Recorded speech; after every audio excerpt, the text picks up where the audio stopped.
Hey guys, Ravi here.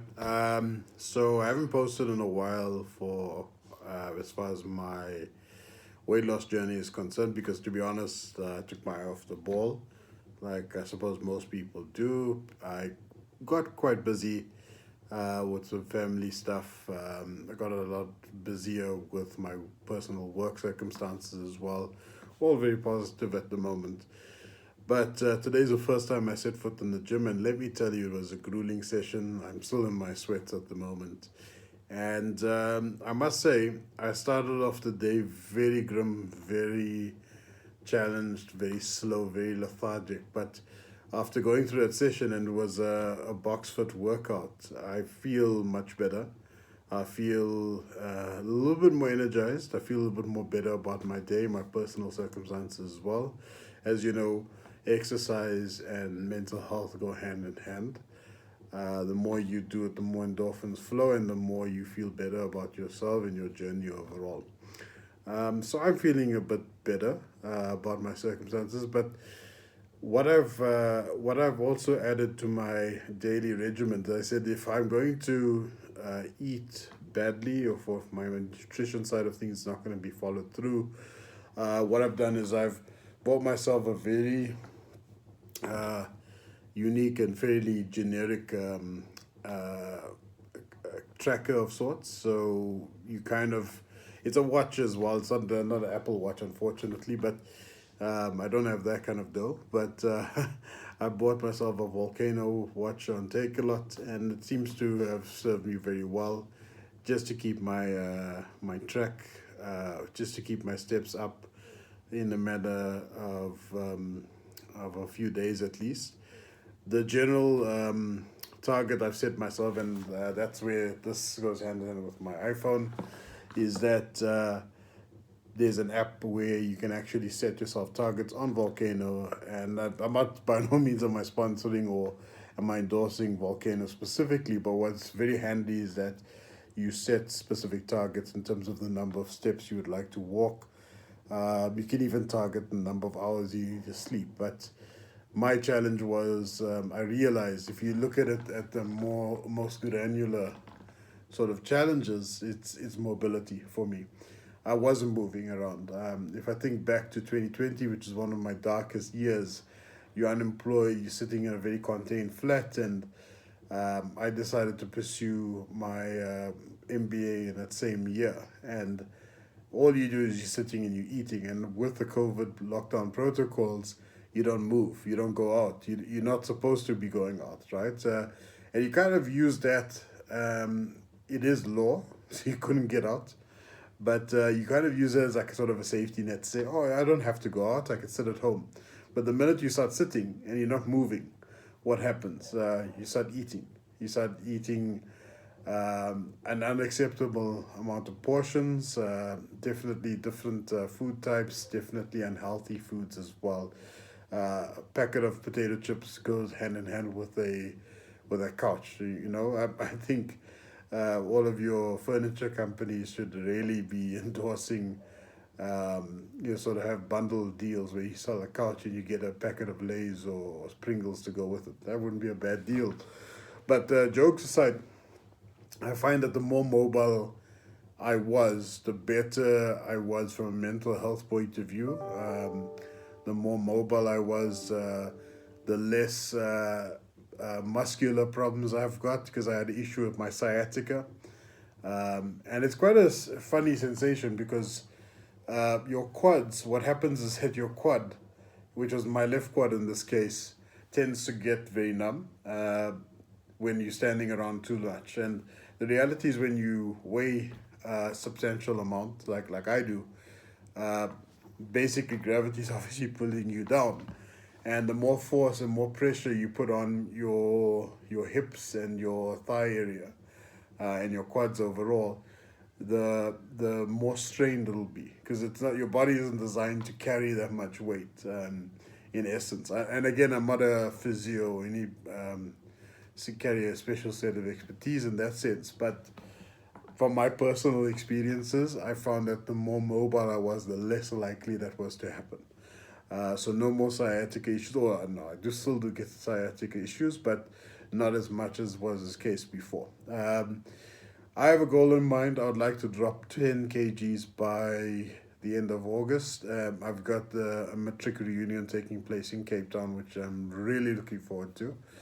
And yeah, follow my journey. I am going to launch a new podcast because this podcast was supposed to be dedicated exclusively to, and I'm so sorry, I'm supposed to be on the clock.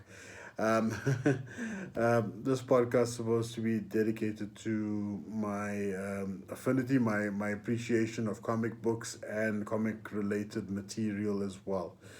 Big Marvel fan. I love DC though as well. But that's for a topic for another day. So what I'm going to do is I'm going to be separating my weight loss journey to a brand new podcast. And I call it podcast, but it's like really more like mini-sodes of my journey to date. And hopefully that will motivate others to pursue a similar journey. And the idea is not um, to sort of create a cult following or anything like that, but the idea is to motivate others to get off the couch and start doing things. So coming back to this app and this device, what I tend to do is I put a target every day. I started off with 5,000 steps, uh, which I achieved fairly easily because I was mobile enough to get to 5,000. Then I said, let's up the ante, move it to 6,000. And I managed to do that with time. You tend to get more fatigued because you realize you've got a target to get to, so you tend to move a lot more because of that target.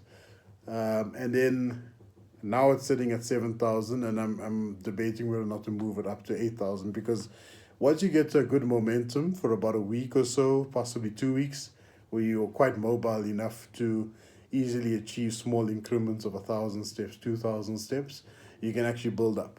And the idea is to build this up to a point where I'll be comfortable with longer walks or trail runs or road runs. And my target is by November this year to run my first 10K in, it must be at least 6 years. It has to be 6 years. That's the last time I did a 10K, ladies and gentlemen. So that's definitely on the cards. I think my gut is telling me rather go for a 5K.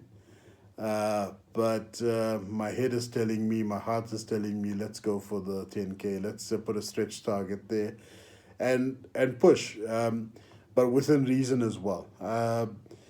Definitely, folks, if you are getting into running or walking, like in my case, I'm sort of run walking at the moment, so nothing out of this world. But you have to start somewhere. You have to have a base. Definitely not a comrades level. I'm nowhere close to that. I bow down to those guys. Kudos to them. One thing I can tell you, a takeaway I've learned from doing some walking is you need to have the right shoes. You can't go with, and I don't want to besmirch Nike because I love Nike. But I made not fatal. I made an error of actually walking with a Nike Cortez, and that's one of my favorite shoes. In fact, it's the favorite shoe. And the reality is that my foot is a wide foot. The minute you go with a narrow shoe, you're asking yourself for trouble. So at the end of it, I ended up getting plantar fasciitis, and obviously with your knee and your sciatica issues on top of all of that, it demobilizes you. So the trick is get the right shoe for you. Phone Athlete's Foot. I'll even put a link in the description. They're very helpful. Even if you don't buy from them, I find it astounding as an MBA grad that a business will endorse the shoe rather than endorsing buying a product from that establishment. So they're very helpful. They understand the concept of plantar fasciitis. They understand the various ailments that runners go through every day. I think you also need to, in fact, the Athlete's Foot recommended I go to the ASICS site, and it turns out that I do need a wider shoe. I need some. I've got a prosthetic already, which is fantastic.